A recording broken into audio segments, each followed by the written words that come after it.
ಮಕ್ಕಳಿಗೆ ಯಾವ ಏಜಿಂದ ರೈಟಿಂಗ್ ಅನ್ನೋದನ್ನ ಶುರು ಮಾಡಬೇಕು? 2 ವರ್ಷ, 2.5 ವರ್ಷ ಆಗಿದ್ದ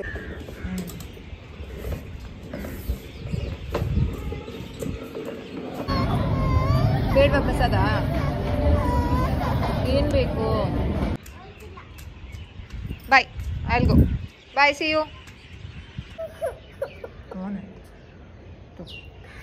ಸ್ವೀಟ್ ಇದೆ.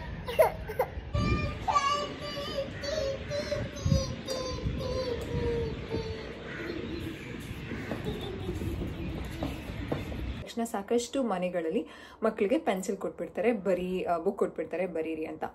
ಓಕೆ, ಎಡಗೈ. ಮಕ್ಕಳು ಬೆಳಗ್ಗೆ ಎದ್ದಿದ ತಕ್ಷಣ ತುಂಬ ಸೆನ್ಸಿಟಿವ್ ಆಗಿರ್ತಾರೆ. ಆ ಟೈಮಲ್ಲಿ ಅವ್ರನ್ನ ಪ್ರೀತಿ ಮಾಡೋದು, ಮುದ್ದು ಮಾಡೋದು, ಒಂದು ಹಗ್ ಕೊಟ್ಟರೆ ಮಕ್ಕಳಿಗೆ ಅದು ತುಂಬ ಇಷ್ಟ ಆಗುತ್ತೆ. ಇದು ಮಕ್ಕಳ ಬ್ರೈನ್ ಡೆವಲಪ್ಮೆಂಟ್ಗೂ ಸಾಕಷ್ಟು ಸಹಾಯ ಆಗುತ್ತೆ. Welcome back to my YouTube channel, ನಮ್ಮ ಮಕ್ಕಳಿಗಾಗಿ ಬೈ ವೀಣಾ ಕೃಷ್ಣ. ಇದು ಗುರುವಾರದ ಒಂದು ಕಂಪ್ಲೀಟ್ ಡೈಲಿ ವ್ಲಾಗ್. ಇವತ್ತಿನ ದಿನ ಹೇಗಿತ್ತು, ಏನಾಯಿತು, ಆ್ಯಂಡ್ ಸ್ವಲ್ಪ ಪ್ರೆಗ್ನೆನ್ಸಿ ಟಿಪ್ಸ್ನ ನಾನು ಶೇರ್ ಮಾಡ್ಕೊಳ್ತಾ ಇದ್ದೀನಿ. ಅದಿತಿ ಇವತ್ತು ಎದ್ದಿದ್ದು 7:15. 7:30 ಅಷ್ಟರಲ್ಲಿ ನಂದು ಬ್ರೇಕ್ಫಾಸ್ಟ್ ಆಲ್ಮೋಸ್ಟ್ ಎಲ್ಲನೂ ಆಗೇ ಹೋಗಿತ್ತು. ಯಾಕಂತಂದರೆ ಇವತ್ತು ಕೃವಿ ಬೇಗ ಹೊರಡ್ತೀನಿ, 8:15 ಅಷ್ಟರಲ್ಲಿ ನಂಗೆ ಬ್ರೇಕ್ಫಾಸ್ಟ್ ಬೇಕು ಅಂತ ಹೇಳಿದರು. ಸೊ ಅದಕ್ಕೋಸ್ಕರ ನಾನು ಬೇಗನೆ ಎದ್ದು ಅದಿತಿಗೆಲ್ಲ ಹಾಲು ಕಾಯಿಸಿ, ಅದಿತಿ 7:15ಗೆ ಎದ್ದರು. ಎದ್ದಿದ ತಕ್ಷಣ ಅದಿತಿ ಪಾಟಿಗೆ ಹೋಗ್ತಾರೆ. ಸೊ ಪಾಟಿ ಎಲ್ಲ ಮುಗಿಸಿ ಇಬ್ಬರು ಹಾಲು ಕುಡಿದ್ಬಿಟ್ಟು ಆಮೇಲೆ ಸ್ನಾನಕ್ಕೆ ಹೋಗೋಣ ಅಂತ ಅಂದ್ಬಿಟ್ಟು ಇಬ್ಬರು ಕುತ್ಕೊಂಡು ಹಾಲು ಕುಡಿತಾ ಇದ್ದೀವಿ. ಅದಿತಿಗೆ ಅಂತ ಅಲ್ಲ, ಎಲ್ಲ ಮಕ್ಳಿಗೂ ಅದೇ ರೀತಿ ಅಲ್ಲ, ಎದ್ದಿದ ತಕ್ಷಣ ಒಂದು ಸ್ವಲ್ಪ ಕ್ರ್ಯಾಂಕಿ. ಅದಿತಿಗೆ ಹಗ್ ಮಾಡಬೇಕು, ಇದು ಅಭ್ಯಾಸ ಆಗಿರೋದ್ರಿಂದ ಅದಿತಿಗೆ ಹಗ್ ಮಾಡಿ ಪ್ರೀತಿ ಮಾಡಿ ಅದಾದಮೇಲೆ ಅವ್ರಿಗೆ ಹಾಲು ಬಿಸಿನೀರೆಲ್ಲ ಕೊಟ್ಟರೆ ಅವ್ರಿಗೆ ಇಷ್ಟ ಆಗುತ್ತೆ. ಅದನ್ನೇ ನಾನು ಫಾಲೋ ಮಾಡ್ತೀನಿ. ತುಂಬ ಮುದ್ದಾಗಿ ಮಾತಾಡಿಕೊಂಡು ನಾನು ಮತ್ತು ಅದಿತಿ ಕುಡಿತೀವಿ. ಅದಿತಿಗೆ ಮತ್ತು ನನಗೆ ಇಬ್ರಿಗೂ ಬೆಲ್ಲ ಮತ್ತು ತುಪ್ಪ ಹಾಕಿದ್ದೀನಿ ಇವತ್ತು. ಬೆಲ್ಲ ಏನು ಡೈಲಿ ಹಾಕಲ್ಲ, ನಂಗೆ ಒಂದೊಂದು ದಿನ ಸಪ್ಪೆ ಹಾಲು ಇಷ್ಟ ಆಗುತ್ತೆ, ಒಂದೊಂದು ದಿನ ಬೆಲ್ಲ ಹಾಕ್ಕೊಂಡಿರೋ ಹಾಲು ಇಷ್ಟ ಆಗುತ್ತೆ. ಸೊ ನಾನು ಬೆಲ್ಲ ಹಾಕ್ಕೊಂಡಾಗ ಅದಿತಿಗೂ ಬೆಲ್ಲ ಹಾಕ್ತೀನಿ. ಬೆಲ್ಲ ಹಾಕಲೇಬೇಕು ದಿನಾಗಲೂ ಅಂತ ಅದಿತಿಗೇನು ಅಭ್ಯಾಸ ಮಾಡಿಲ್ಲ. ಆ್ಯಂಡ್ ಇವತ್ತಿನ ಒಂದು ಮಾರ್ನಿಂಗ್ ಬ್ರೇಕ್ಫಾಸ್ಟ್ ಏನು ಮಾಡಿದ್ದೆ ಅಂತಂದರೆ ಕುಷ್ಕ ಅಂತ ಹೇಳ್ತೀವಿ. ಐ ಡೋಂಟ್ ನೋ ನೀವೆಲ್ಲ ಏನು ಹೇಳ್ತೀರಾ ಅಂತ. ನಾರ್ಮಲ್ ಬಟಾಣಿ, ಹಸಿ ಬಟಾಣಿ ಹಾಕಿಬಿಟ್ಟು ಅದಕ್ಕೆ ಪುದೀನ ಸೊಪ್ಪು, ಕೊತ್ತಂಬರಿ ಸೊಪ್ಪು ಸ್ವಲ್ಪ ಜಾಸ್ತಿ ಹಾಕಿಬಿಟ್ಟು ಈರುಳ್ಳಿ, ಟೊಮ್ಯಾಟೊ ಒಗ್ಗರಣೆ ಕೊಟ್ಟು ಶುಂಠಿ ಬೆಳ್ಳುಳ್ಳಿ ಪೇಸ್ಟ್ ಹಾಕಿದ್ರೆ ಅದನ್ನು ಕುಷ್ಕ ಅಂತ ಹೇಳ್ತೀವಿ ನಾವು ನಮ್ಮ ಮನೇಲಿ. ಅದನ್ನು ಮಾಡಿದ್ದೆ. ನಂಗೆ ತುಂಬ ಇಷ್ಟ ಬಿಸಿ ಬಿಸಿ ತಿನ್ನೋದಕ್ಕೆ. ಆದರೆ ಇವತ್ತು ಕೃವಿ 8:15ಗೆ ಹೊರಡಬೇಕು ಅಂತ ಅಂದಿದ್ರು. ಸೊ ಬೇಗ ಮಾಡಿಬಿಟ್ಟೆ. ಬೇಗ ಮಾಡಿ ಹಾಟ್ ಬಾಕ್ಸ್ಗೆ ಹಾಕಿದ್ರೆ ಬಿಸಿ ಇರುತ್ತೆ ಅಂತ ಆ ರೀತಿ ಪ್ಲ್ಯಾನ್ ಮಾಡಿದ್ದು. ಸೊ ಹಾಲು ಕುಡಿಯೋದಕ್ಕೆ ಒಂದು 15 to 20 ಮಿನಿಟ್ಸ್ ಬೇಕು. ನಿಧಾನಕ್ಕೆ ಕುಡಿತಾರೆ, ಅವರೇ ಸೆಲ್ಫ್ ಫೀಡಿಂಗ್ ಮಾಡ್ತಾರೆ ಅಲ್ವಾ. ಸೊ ವೆಯ್ಟ್ ಮಾಡ್ತಾ ಇರ್ತೀನಿ, ಕುಡೀರಿ ಅಂತ. ಆ್ಯಂಡ್ ಮಕ್ಕಳಿಗೆ ಎಷ್ಟು ನಾವು ಫೋರ್ಸ್ ಮಾಡ್ತೀವೋ ಅವ್ರು ಲೇಟ್ ಮಾಡ್ತಾರೆ. ಅವ್ರು ಯಾವ ಒಂದು ಟೈಮ್ನ ತೊಗೊಳ್ತಾರೋ ಆ ಟೈಮ್ಗೆ ಬಿಟ್ಬಿಡಬೇಕು. ಶುಂಠುಳ್ಳಿ ಅಲ್ಲ, ಅದು ಬರೀ ಶುಂಠಿ. ಶುಂಠುಳ್ಳಿ ಅಲ್ಲ,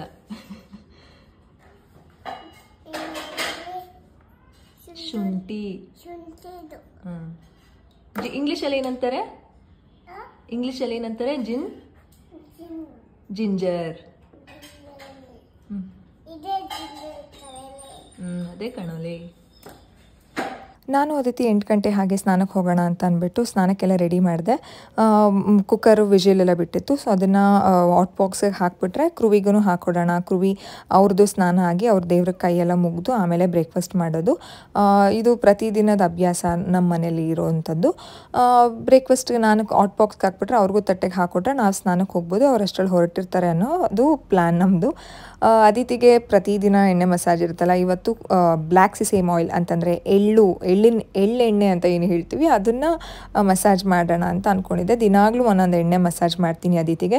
ಅದರಿಂದ ಅದಿತಿ ಸ್ಕಿನ್ನಲ್ಲಿ ತುಂಬ ಚೆನ್ನಾಗಿ ಟೆಕ್ಸ್ಚರ್ ಚೆನ್ನಾಗಿದೆ, ಗ್ಲೋ ಚೆನ್ನಾಗಿದೆ. ಸೊ ನಾನು ಸ್ವಲ್ಪ ಮುಖಕ್ಕೆ ಹಚ್ಕೊಳ್ತೀನಿ ಸ್ನಾನ ಮಾಡುವಾಗ. ಇದರಿಂದ ತುಂಬ ಒಳ್ಳೆಯದು. ಈ ಟೈಮಲ್ಲಿ ನಂಗೆ ಆ್ಯಕ್ಚುಲಿ ಅದಿತಿ ಪ್ರೆಗ್ನೆನ್ಸಿಯಲ್ಲಿ ಯಾವುದೇ ಸ್ಕಿನ್ ರಿಲೇಟೆಡ್ ಇಶ್ಯೂಸೇ ಇರಲಿಲ್ಲ. ಈ ಸೆಕೆಂಡ್ ಪ್ರೆಗ್ನೆನ್ಸಿಯಲ್ಲಿ ಒಂದು ಸ್ವಲ್ಪ ಚಿಕ್ಕ ಗುಳ್ಳೆಗಳಾಗ್ತಾ ಇದೆ. ನಂಗೆ ಪಿಂಪಲ್ಸೇ ಬರೋದಿಲ್ಲ.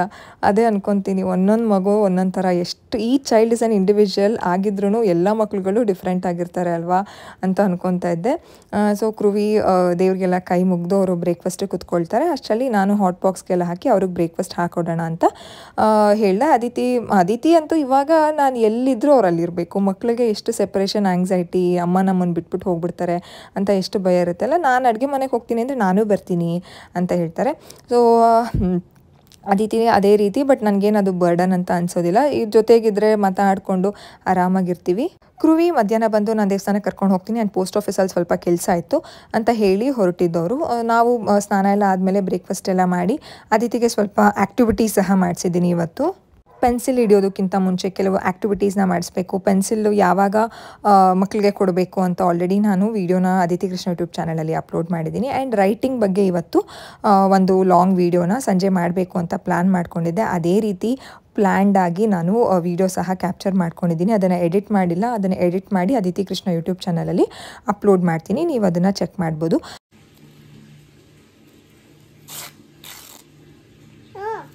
ಮಾಡು, ಕಟ್ ಮಾಡು.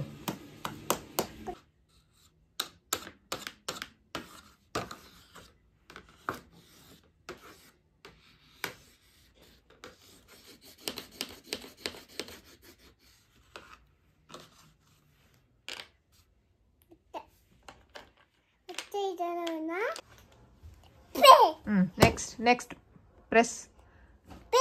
Next press. Next press.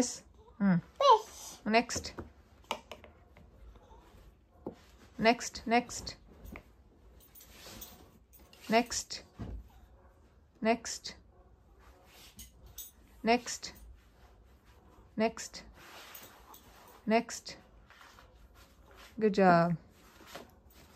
ತುಂಬ ಜನ ಕೇಳ್ತೀರಾ ಅದಿತಿ ಕೃಷ್ಣ ಯೂಟ್ಯೂಬ್ ಚಾನಲ್ ಸಿಗ್ತಾನೆ ಇಲ್ಲ. ಅದಿತಿ ಕೃಷ್ಣ ಯೂಟ್ಯೂಬ್ ಚಾನಲ್ ಸಿಗಬೇಕು ಅಂತಂದರೆ ನನ್ನ ಒಂದು ಪ್ರತಿಯೊಂದು ವೀಡಿಯೋಸಲ್ಲಿ ಡಿಸ್ಕ್ರಿಪ್ಷನ್ ಬಾಕ್ಸ್ ಚೆಕ್ ಮಾಡಿ. ಫಸ್ಟಲ್ಲೇ ನಾನು ಲಿಂಕ್ ಹಾಕಿರ್ತೀನಿ, ನೀವು ಹೋಗಿ ಸಬ್ಸ್ಕ್ರೈಬ್ ಮಾಡ್ಕೊಳ್ಬೋದು. ಪೋಸ್ಟ್ ಆಫೀಸ್ ಕೆಲಸ ಆದಮೇಲೆ ನಾವು ರಾಘವೇಂದ್ರನ ಮಠಕ್ಕೆ ಹೋಗಿದ್ವಿ, ರಾಯರ ಮಠಕ್ಕೆ. ಕಾಮಧೇನು ಕ್ಷೇತ್ರಕ್ಕೆ ಹೋಗಿ ತುಂಬ ರಶ್ ಇತ್ತು.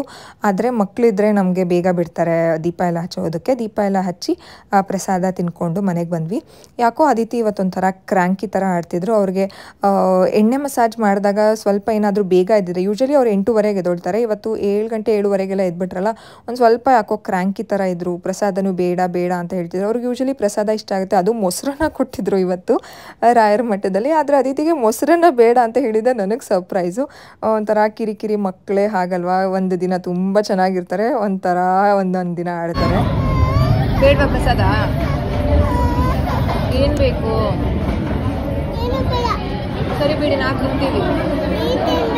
ಯಾಕೆ?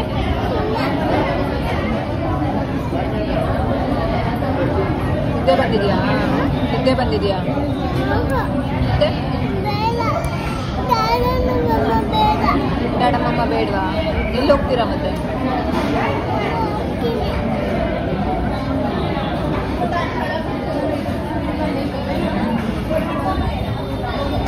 Hello everyone, welcome back to Aditi Krishna YouTube channel. ಮಕ್ಕಳಿಗೆ ರೈಟಿಂಗ್ ಅನ್ನೋದನ್ನ ಯಾವಾಗಿಂದ ಶುರು ಮಾಡಬೇಕು? ಸೊ ನಾನು ಆಲ್ರೆಡಿ ವಿಡಿಯೋನ ಶೇರ್ ಮಾಡಿದ್ದೀನಿ. ಮಕ್ಕಳಿಗೆ 5 ರಿಂದ 6 ವರ್ಷಕ್ಕೆ ಅವರ ಫಿಂಗರ್ ಮಸಲ್ಸ್ ಚೆನ್ನಾಗಿ ಡೆವಲಪ್ ಆಗೋದು, ಫೈನ್ ಮೋಟರ್ ಸ್ಕಿಲ್ಸ್ ಚೆನ್ನಾಗಿ ಡೆವಲಪ್ ಆಗೋದು. ಅದಕ್ಕಿಂತ ಮುಂಚೆ 2 ವರ್ಷ 2.5 ವರ್ಷ 3 ವರ್ಷದಲ್ಲಿ ನಾವು ಪೆನ್ಸಿಲ್ನ ಕೊಟ್ಬಿಟ್ರೆ ತುಂಬಾ ಕಷ್ಟ ಆಗುತ್ತೆ. ಯಾಕಂತಂದ್ರೆ ಅದು ಇನ್ನೂ ಚೆನ್ನಾಗಿ ಫೈನ್ ಮೋಟರ್ ಸ್ಕಿಲ್ಸ್ ಚೆನ್ನಾಗಿ ಮಕ್ಕಳಿಗೆ ಡೆವಲಪ್ ಆಗಿರೋದಿಲ್ಲ. ಸೊ ಆ ವಿಡಿಯೋನ ನೀವು ನೋಡಿಲ್ಲ ಅಂತಂದ್ರೆ ಪ್ಲೀಸ್ ಒಂದ್ಸಲ ಚೆಕ್ ಮಾಡಿ. It's very important video. ಆ ಲಿಂಕ್ ನಾನು ಡಿಸ್ಕ್ರಿಪ್ಷನ್ ಬಾಕ್ಸ್ ಅಲ್ಲಿ ಹಾಕಿರ್ತೀನಿ. ಸೊ ಯಾವಾಗಪ್ಪ ಮಕ್ಕಳಿಗೆ ರೈಟಿಂಗ್ ನ ಶುರು ಮಾಡಬೇಕು ಅಂತ ಹೇಳೋದಾದ್ರೆ ದಯವಿಟ್ಟು ಅರ್ಥ ಮಾಡ್ಕೊಳ್ಳಿ. ಸ್ಕೂಲಲ್ಲಿ ಪ್ರೆಷರ್ಸ್ ನಿಮಗೆ ಸಿಕ್ಕೇ ಸಿಗುತ್ತೆ. ಯಾಕೆ ಅಂತಂದ್ರೆ ಇದೊಂಥರ 2 ವರ್ಷ ಆದಮೇಲೆ ಮಕ್ಕಳು ಎಷ್ಟು ಹಠ ಕಲಿತಾರೆ, ಅದನ್ನು ಎಷ್ಟು ನಿಭಾಯಿಸ್ತೀವಿ ಅನ್ನೋದು ನಮ್ಮ ಒಂದು ಪೇರೆಂಟಿಂಗ್ ಚಾಲೆಂಜ್ ಆಗಿಬಿಡುತ್ತೆ. ಒಂದೊಂದು ದಿನ ಮಕ್ಕಳು ಅದೇ ರೀತಿ ಒಂಥರ ಕ್ರ್ಯಾಂಕಿ ಮಾಡ್ತಿರ್ತಾರೆ. ಅದಿತಿಗೆ ಆ್ಯಕ್ಚುಲಿ ನಿದ್ದೆ ಬಂದಿದ್ದ ತಕ್ಷಣ ಊಟ ಮಾಡಿಸ್ದೆ. ಪ್ರಸಾದ ಅಲ್ಲಿ ತಿಂದಿರಲಿಲ್ಲ ಅಲ್ವಾ, ಸೊ ಸ್ವಲ್ಪ ಕುಷ್ಕ ರೈಸ್ ಇತ್ತು, ಅದಕ್ಕೇ ಮೊಸರು ಹಾಕಿ ಅದಿತಿಗೆ ಕೊಟ್ಟೆ. ಅದಿತಿ ಆರಾಮಾಗಿ ಊಟ ಮಾಡಿ ಮಲ್ಕೊಂಡ್ರು. ಅದಿತಿ ಮಲ್ಕೊಂಡ ಮೇಲೆ ನಾನು ಅದಿತಿ ಕೃಷ್ಣ ಯೂಟ್ಯೂಬ್ ಚಾನಲ್ಗೆ ಮಕ್ಕಳಿಗೆ ಯಾವಾಗಿಂದ ಬರ್ಸೋದಕ್ಕೆ ಶುರು ಮಾಡಬೇಕು, ಏನೇನು ಟೆಕ್ನಿಕ್ಸ್ನ ಫಾಲೋ ಮಾಡಬೇಕು ಅಂತ ವಿಡಿಯೋನ ಕ್ಯಾಪ್ಚರ್ ಮಾಡಿಕೊಂಡೆ. ಪ್ರತಿದಿನ ನಾವು ಏನನ್ನ ಮಾಡಬೇಕು ಅನ್ನೋದನ್ನು ಹಿಂದಿನ ದಿನವೇ ನಾವು ಪ್ಲ್ಯಾನ್ ಮಾಡಿಕೊಂಡ್ರೆ ತುಂಬ ಈಸಿಯಾಗಿ ನಾವು ಆ ದಿನದ ಒಂದು ಗೋಲ್ನ ಕಂಪ್ಲೀಟ್ ಮಾಡ್ಬೋದು. ಇವತ್ತು ನಾನು ಅಂದ್ಕೊಂಡಿದ್ದೆ ವಿಡಿಯೋ ಕಂಪ್ಲೀಟ್ ಮಾಡಬೇಕು, ಅದಾದಮೇಲೆ ದೇವಸ್ಥಾನಕ್ಕೆ ಹೋಗಬೇಕು, ಆ ರೀತಿ ಎಲ್ಲ ಪ್ಲ್ಯಾನ್ ಮಾಡ್ಕೊಂಡಿದ್ವಿ ಅಲ್ವಾ. ಸೊ ಅದೇ ರೀತಿ ಪ್ಲ್ಯಾನ್ ಆಯಿತು. ಅದಿತಿನೂ ಚೆನ್ನಾಗಿ ಬಂದಮೇಲೆ ಒಂದು 2 ಗಂಟೆಗೆ ಮಲ್ಕೊಂಡಿದ್ದಕ್ಕೆ 5:30ವರೆಗೂ ನಿದ್ದೆ ಮಾಡಿದ್ದಾರೆ. ನಂಗೆ ಗೊತ್ತಿತ್ತು ಅದಿತಿಗೆ ನಿದ್ದೆ ಬಂದಿದ್ರೇ, ಅವ್ರು ಯೂಶಲಿ ನಿದ್ದೆ ಬಂದ್ರೇ ಅದಿತಿ ಒಂಥರ ಕ್ರ್ಯಾಂಕಿ ಆಗೋದು, ಕಿರಿಕಿರಿ ಮಾಡೋದು. ಅದಿತಿಗೆ ಜಾಸ್ತಿ ನಿದ್ದೆ ಇರಬೇಕು. ನೈಟ್ 10 ಗಂಟೆ 9 ಗಂಟೆಗೆ ಯೂಶಲಿ ಮಲ್ಕೊಳ್ತಿದ್ರು. ಈಗ ಕ್ರುವಿ ಸ್ವಲ್ಪ ಬೇಗ ಬರ್ತಾರೆ. ಸೊ 10 ಗಂಟೆಗೆ ಮಲ್ಕೊಂಡ್ರೆ ಬೆಳಗ್ಗೆ 8:30ವರೆಗೂ ಸ್ಲೀಪ್ ಸೌಂಡ್ ಮಾಡ್ತಾರೆ. ಮಲ್ಕೊಂಡಿರ್ತಾರೆ, ಮಧ್ಯರಾತ್ರಿ ಎದ್ದೊಳ್ತಿರ್ತಾರೆ. ಸೊ ಅವ್ರಿಗೆ ನಿದ್ದೆ ಒಂದು ಸ್ವಲ್ಪ 1 ಅವರ್ ಬೇಗ ಎದ್ಬಿಟ್ರೆ ಅಥವಾ ನೈಟ್ ಏನಾದರೂ ಲೇಟಾಗಿ ಮಲ್ಕೊಂಡಿದ್ರೆ ಅದು ನಾಳೆ ಕಿರಿಕಿರಿ ಮಾಡ್ತಾರೆ ಅಂತ ಗೊತ್ತು. ಮಕ್ಕಳಿಗೆ ನಿದ್ದೆ ಅನ್ನೋದು ಎಷ್ಟು ಇಂಪಾರ್ಟೆಂಟ್ ಅಲ್ವಾ. ಸೊ ಅಂದರೆ ಒಂದೊಂದು ದಿನ ನಾನು ಕಂಪ್ಲೀಟ್ ಸ್ಕ್ರೀನ್ನ ಅದಿತಿಗೆ ಕೊಡೋದೇ ಇಲ್ಲ. ಇವತ್ತು ನನಗೆ ಸೆಷನ್ ಇರಲಿಲ್ವಾ, ಸೊ ಅದಕ್ಕೋಸ್ಕರ ಮಾಡಿ ಮೇಲೆ ಅದಿತಿನ ಕರ್ಕೊಂಡು ಹೋಗೋಣ, ಆಟಾಡ್ಸೋಣ ಅಂತ ಅಂದ್ಕೊಂಡಿದ್ದೆ. ಸೊ ಸ್ಕ್ರೀನ್ ಎಷ್ಟು ಮಟ್ಟಕ್ಕೆ ಸಾಧ್ಯ ಆಗುತ್ತೋ ಅಷ್ಟು ನಾನು ಡಿಲೀಟ್ ಮಾಡ್ತಾ ಇರ್ತೀನಿ ತೋರಿಸೋದಕ್ಕೆ. ಸೊ ಅದಿತಿಗೆ ಸ್ನ್ಯಾಕ್ಗೆ ಆರೆಂಜ್ ಕೊಟ್ಟಿದ್ದೆ. ಎದ್ದ ತಕ್ಷಣ ಮಾಡಿ ಮೇಲೆ ಹೋಗೋಣ ಅಂತ ಕೇಳಿದ ತಕ್ಷಣ ಅಗ್ರಿ ಮಾಡಿಬಿಟ್ರು. ಫ್ರೆಶ್ ಅಪ್ಪು ಬೇಡ ಮಮ್ಮ, ಆಮೇಲೆ ಬಂದು ಡ್ರೆಸ್ ಚೇಂಜ್ ಮಾಡಿ ಪ್ಲೀಸ್ ಓಕೆನಾ ಅಂತ ಹೇಳಿದ್ರು. ಸರಿ ಅಂತ ಮಾಡಿ ಮೇಲೆ ಕರ್ಕೊಂಡು ಹೋದೆ. ಆರೆಂಜ್ ಕೊಟ್ಟಿದ್ದೆ. ಆರೆಂಜ್ ಪ್ರೆಗ್ನೆನ್ಸಿಯಲ್ಲಿ ತುಂಬ ಒಳ್ಳೆಯದು. ನಾನು ಪ್ರತಿದಿನ 1 ರಿಂದ 2 ಆರೆಂಜ್ ತಿಂತಾನೆ ಇರ್ತೀನಿ. ಇದರಿಂದ ನಮಗೆ ಎನರ್ಜಿ ತುಂಬ ಚೆನ್ನಾಗಿ ಸಿಗುತ್ತೆ. ಅದಾದಮೇಲೆ ಮಗು ವೈಟ್ ಆಗುತ್ತೆ ಅಥವಾ ಮಗು ಕಲರ್ ಬರುತ್ತೆ ಅಂತ ಸಾಕಷ್ಟು ಅಮ್ಮಂದಿರು ನಂಗೆ ಹೇಳಿರೋದನ್ನ ಕೇಳಿದ್ದೀನಿ. ಸೊ ಅದಿತಿ ಪ್ರೆಗ್ನೆನ್ಸಿಲೂ ನಾನು ಆರೆಂಜ್ನ ಜಾಸ್ತಿ ತಿಂತಿದ್ದೆ. ಈಗಲೂ ಇಷ್ಟ ಆಗುತ್ತೆ. ಹುಳಿ ಇದ್ದರೆ ತುಂಬ ಇಷ್ಟ ಆಗುತ್ತೆ, ಸ್ವೀಟ್ ಇದ್ದರೆ ಇಷ್ಟ ಆಗಲ್ಲ. ಅದಿತಿ ಅವ್ರ ಪಾಡಿಗೆ ಅವ್ರದ್ದು ಕಾರಲ್ಲಿ ಆಟ ಆಡ್ತಿದ್ರು, ನಾನು ವಾಕಿಂಗ್ ಮಾಡ್ತಾ ಇದ್ದೆ. ನನಗಂತೂ ತುಂಬ ಜನ ಈ ಟೈಮಲ್ಲಿ ಹರ್ಟ್ ಮಾಡ್ತಿದ್ದಾರೆ ಅಂತಂದರೆ ಪ್ರೆಗ್ನೆನ್ಸಿ ಟೈಮಲ್ಲಿ. ಅದಿತಿ ಪ್ರೆಗ್ನೆನ್ಸಿ ಟೈಮಲ್ಲೂ ತುಂಬ ಹರ್ಟ್ ಮಾಡ್ತಿದ್ರು. ಏನಂದರೆ ನಿಂಗೆ ಆಲ್ರೆಡಿ 5 ತಿಂಗಳ, ಏನು ದಪ್ಪನೇ ಆಗಿಲ್ಲ, 8 ತಿಂಗಳಲ್ಲೂ ಹೇಳಿದ್ದಾರೆ, 9 ತಿಂಗಳಲ್ಲೂ ಸೀಮಂತಕ್ಕೆ ಬಂದವರು ಸಹ ತುಂಬ ಜನ ನನಗೆ ಹೇಳ್ತಿದ್ರು ಏನು ದಪ್ಪನೇ ಆಗಿಲ್ಲ ಅಂತ. ದಪ್ಪ ಆಗೋದು ನಮ್ಮ ಕೈಯಲ್ಲಿ ಇದೆಯಾ? ಏನು ನಾವೇನು ಪಂಪ್ ಏನು ಇಟ್ಕೊಂಡಿರ್ತೀವ ದಪ್ಪ ಆಗೋದಕ್ಕೆ? ಮಗು ಹೊಟ್ಟೆ ಒಳಗಡೆ ಬಿದ್ದಿದ ತಕ್ಷಣ ಏನು ಬಲೂನ್ ಥರ ಊದಕ್ಕಾಗುತ್ತಾ? ಪ್ರತಿಯೊಬ್ಬರದ್ದು ಅವ್ರ ಬಾಡಿ BMI ಮೇಲೆ ಡಿಪೆಂಡ್ ಆಗುತ್ತೆ. BMI ಕಡಿಮೆ ಇರೋರು ಜಾಸ್ತಿ ವೆಯ್ಟ್ ಗೇನ್ ಆಗ್ತಾರೆ. ಆದ್ರೂ ಅದಿತಿ ಪ್ರೆಗ್ನೆನ್ಸಿಲಿ ನಾನು 20 kg ಜಾಸ್ತಿ ಆಗಿದೆ. ನಾನು ಪ್ರೆಗ್ನೆನ್ಸಿ ಸ್ಟಾರ್ಟ್ ಆದಾಗ 45 kg ಇದ್ದೆ, ಡೆಲಿವರಿ ಟೈಮಲ್ಲಿ 65 kg ಆಗಿದ್ದೆ. ನಾನು ಹೈಟ್ ಇರೋದ್ರಿಂದ ವೆಯ್ಟ್ ಜಾಸ್ತಿ ಕಾಣಲ್ಲ. ಈಗಲೂ 4 kgನೋ 5 kgನೋ ದಪ್ಪ ಆಗಿದ್ದೀನಿ. ಇನ್ನೇನು ನೆಕ್ಸ್ಟ್ ವೀಕಲ್ಲಿ ನಂದು ಡಾಕ್ಟರ್ದು ನಾರ್ಮಲ್ ಚೆಕಪ್ ಇದೆ, ಜನರಲ್ ಚೆಕಪ್ ಅಂತ ಏನು ಹೇಳ್ತೀವಿ, ಫಾಲೋ ಅಪ್ ಅದಿದೆ. ಅವಾಗ ಗೊತ್ತಾಗುತ್ತೆ ಇನ್ನೂ ಎಷ್ಟು ದಪ್ಪ ಆಗಿದ್ದೀನಿ ಅಂತ. ಹೊಟ್ಟೆನೇ ಕಾಣಲ್ಲ, 5 ತಿಂಗಳು ಅಂತ ಹೇಳ್ತೀರಾ ಅಂತ ಎಲ್ಲ ಕೇಳ್ತಾರೆ. ಎಷ್ಟು ಹರ್ಟ್ ಮಾಡ್ತಾರೆ ಅಲ್ವಾ. ಅಂತಂದರೆ ನನಗೆ ನಿಜವಾಗ್ಲೂ ಯಾವ ರೀತಿ ಖುಷಿ ಆಗುತ್ತೆ. ಪ್ರತಿಯೊಬ್ಬ ಪ್ರೆಗ್ನೆಂಟ್ ಲೇಡೀಸ್ ಯಾರೇ ಆಗಿರಲಿ, ಅವ್ರು ನನಗೆ ಗೊತ್ತಿಲ್ಲದೆ ಇರಲಿ, ಅವ್ರು ಏನಾದರೂ ಪ್ರೆಗ್ನೆಂಟ್ ಆಗಿದ್ದಾರೆ ಅಥವಾ ಅವ್ರ ಹೊಟ್ಟೆ ಏನಾದ್ರು ಒಂಚೂರು ದಪ್ಪ ಇದ್ದರೆ ನನ್ನ ಮುಖದಲ್ಲಿ ಒಂದು ಸ್ಮೈಲ್ ಬರುತ್ತೆ. ಆ ಪ್ರೆಗ್ನೆನ್ಸಿ ಟೈಮೇ ಎಷ್ಟು ಚೆನ್ನಾಗಿರುತ್ತೆ. ಆದರೆ ಆ ರೀತಿ ಹೇಳಿದಾಗ ಅವ್ರಿಗೆ ಎಷ್ಟು ನೋವಾಗುತ್ತೆ ಅಂತ ಕೆಲವರು ಅರ್ಥನೇ ಮಾಡ್ಕೊಳ್ಳೋದಿಲ್ಲ. ನೀವು ಇದೇ ರೀತಿ ಏನಾದರೂ ಫೇಸ್ ಮಾಡಿರ್ತೀರಾ? Completely normal. ಆ್ಯಂಡ್ ಕೆಲವರು ಏನು ಹೇಳ್ತಾರೆ ಅಂತಂದರೆ ಹೊಟ್ಟೆ ಸಣ್ಣ ಇದ್ದರೆ ಮಗು ಕಡಿಮೆ ಇರುತ್ತೆ ಅಂತ. ಆ ರೀತಿ ಏನೂ ಇಲ್ಲ. ನನಗೆ ಫಸ್ಟ್ ಪ್ರೆಗ್ನೆನ್ಸಿಲಿ ನನ್ನ ಗರ್ಭಕೋಶ ಚಿಕ್ಕದಿದ್ದರಿಂದ ಅದಿತಿ ವೆಯ್ಟ್ ಕಡಿಮೆ ಇದ್ದರು, ಬಟ್ ಅದೇನು ಡಿಫ್ರೆನ್ಸೇ ಅಲ್ಲ. ಆದರೆ ಕೆಲವರು ಏನು ಹೇಳ್ತಾರೆ ಅಂದರೆ ಹೊಟ್ಟೆ ಸಣ್ಣ ಇದೆ ಅಂತ ಅನಿಸುತ್ತೆ, ಮಗು ಒಳಗಡೆ ಸಣ್ಣ. ಅದಕ್ಕೂ ಇದಕ್ಕೂ ಎಲ್ಲ ಏನೂ ಸಂಬಂಧನೇ ಇಲ್ಲ.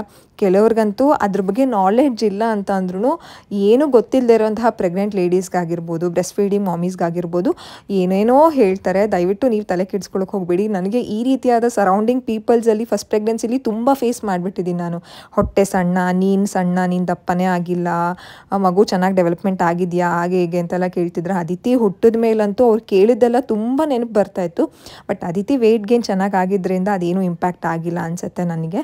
ಆಮೇಲೆ ಅದಿತಿ ನಂದು ವಾಕಿಂಗ್ ಎಲ್ಲ ಮುಗೀತು. ಜಾಸ್ತಿ ಮುಸ್ಸಂಜೆಯಲ್ಲಿ ಇರಬಾರ್ದಲ್ವಾ, ಸೊ ಅದಕ್ಕೋಸ್ಕರ ಹೋಗೋಣ ಅಂತಿದ್ದೆ. ಅದಿತಿ ನೀರಲ್ಲಿ ಆಟಾಡ್ತೀನಿ ಮಮ್ಮ ಅಂತ ಹೇಳಿದ್ರು.